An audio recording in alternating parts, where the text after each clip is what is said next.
Good morning students. आज हम Hindi second पाठ 5 कारक केस के बारे में पढ़ेंगे। कारक किसे कहते हैं? संज्ञा या सर्वनाम के जिस रूप से उसका संबंध क्रिया से जाना जाता है उसे कारक कहते हैं।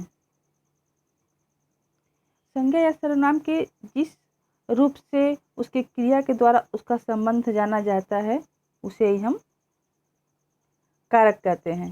जैसे कृष्ण ने अर्जुन को गीता का उपदेश दिया। इसमें ने हाइलाइट्स है, को, का, यानी कि कृष्ण ने अर्जुन से, ठीक है। तो यहाँ पे से नहीं, कृष्ण ने अर्जुन को, कृष्ण ने दिया, किसको दिया? अर्जुन को। क्या दिया? गीता का उपदेश दिया। तो ये कुछ चीज़ों के से बंधा हुआ है, विशेष चिन्हों का प्रयोग हुआ है इसमें, जैसे ने, को, का, जिससे ये पूरा एक सेंटेंस क्लियर होता है। इसमें ने, को, का जो है वो कारक है।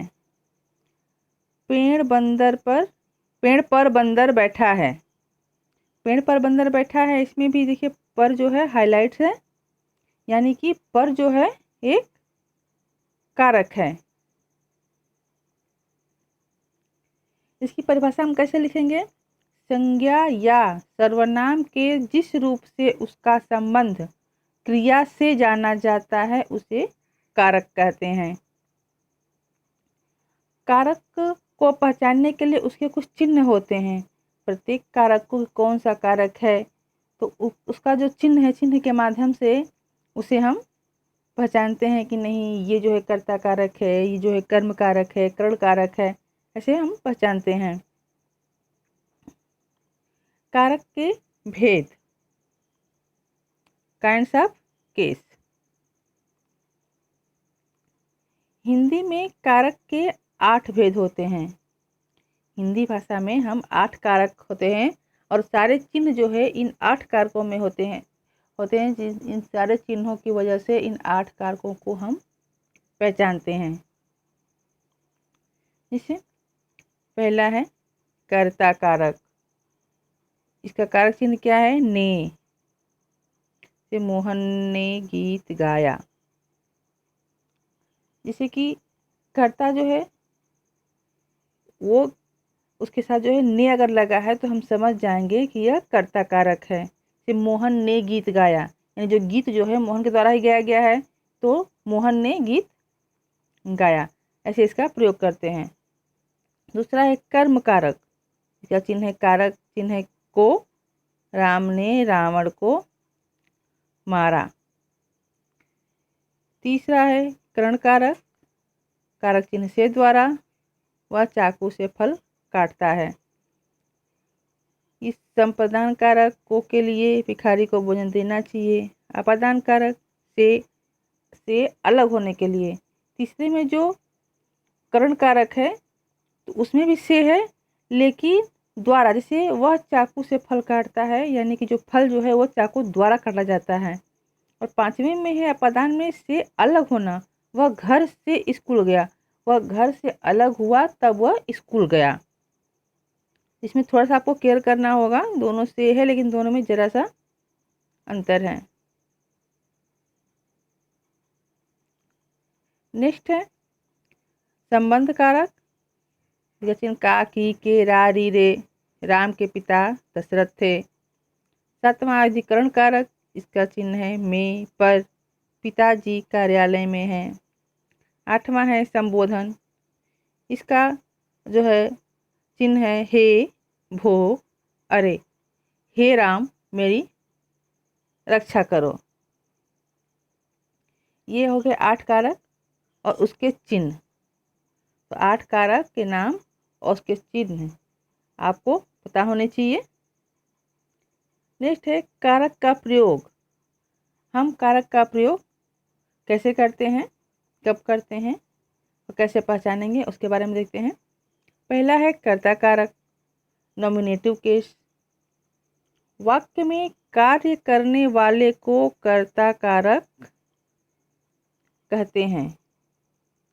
जैसे मोहन खाना खाता है, राधा नाच रही है, वह गा रहा है। इस तरह से वो हो जाएगा कर्ता कारक। दूसरा है कर्म कारक ऑब्जेक्टिव केस, जिस पर क्रिया का सीधा प्रभाव पड़ता है उसे कर्म कारक कहते हैं। जैसे माता चाय बना रही हैं, वह फल खा रही है। क्रिया का यानी कि जो कार्य हो रहा है उसका डायरेक्ट इफेक्ट पड़ता है, उसे कर्म कारक कहते हैं। थर्ड है करण कारक इंस्ट्रूमेंटल केस, कर्ता जिस साधन से कार्य करता है उसे करण कारक कहते हैं। जैसे महेश कलम से निबंध लिखता है, वह बस से स्कूल जाती है। यानी एक कार्य जो हो रहा है वह किसी चीज किसी साधन के द्वारा किया जा रहा है, उसे हम करण कारक कहते हैं। जैसे कलम लिखा जा रहा है लेकिन निबंध लिखा जा रहा है महेश द्वारा, तो वो उसका साधन क्या है? कलम। कलम से ही निबंध लिखा जा रहा है, तो ये हो जाएगा कलम से यानी कि करण कारक। कलम द्वारा ही लिखा जा रहा है, इसमें से द्वारा का चिन्ह है। नेक्स्ट है संप्रदान कारक डेटिव केस, जिसके लिए कोई काम किया जाता है उसे संप्रदान कारक कहते हैं। डॉक्टर ने मरीज को दवा दी, राजा ने ब्राह्मण को गाय दी।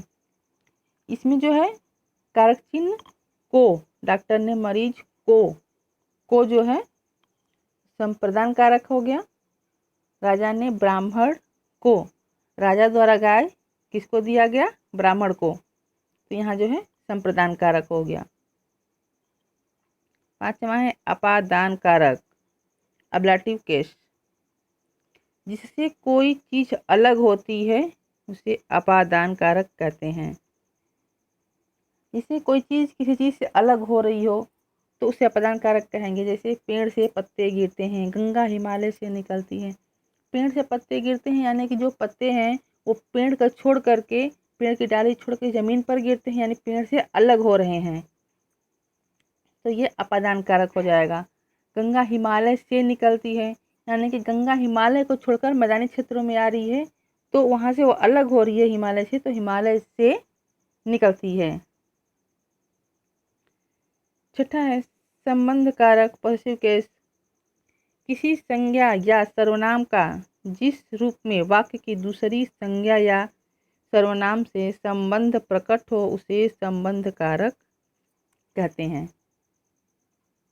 जैसे यह मेरा स्कूल है, राम की माता का नाम कौशल्या था। यह मेरा स्कूल है, मेरे स्कूल का संबंध जो है, स्कूल का संबंध किससे है? मुझसे है, तो यह मेरा स्कूल है। राम की माता का नाम कौशल्या था, तो राम की माता का नाम किससे है?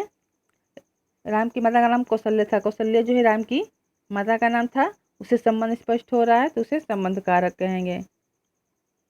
सातवां है अधिकरण कारक लोकेटिव केस, क्रिया के आधार को अधिकरण कारक कहते हैं। टोकरी में फल है, अखबार मेज पर है। कोई चीज किस चीज में है, किसी उस क्रिया का आधार क्या है? फल कहाँ है? टोकरी में है। अखबार कहाँ है? मेज पर है, तो यहाँ अधिकरण कारक होगा। आठवां है संबोधन कारक ओकेटिव केस, जिसे पुकारा या आकृष्ट किया जाए उसे संबोधन कारक कहते हैं। बच्चों यहाँ आओ, हे भगवान मेरी रक्षा करो।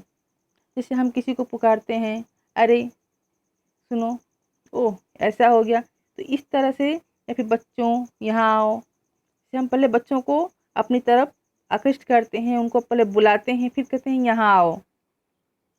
ईश्वर से प्रार्थना करते हैं, हे भगवान, तो पहले हम भगवान को पुकारते हैं, हे भगवान मेरी रक्षा करो, तो इसे संबोधन कारक कहते हैं।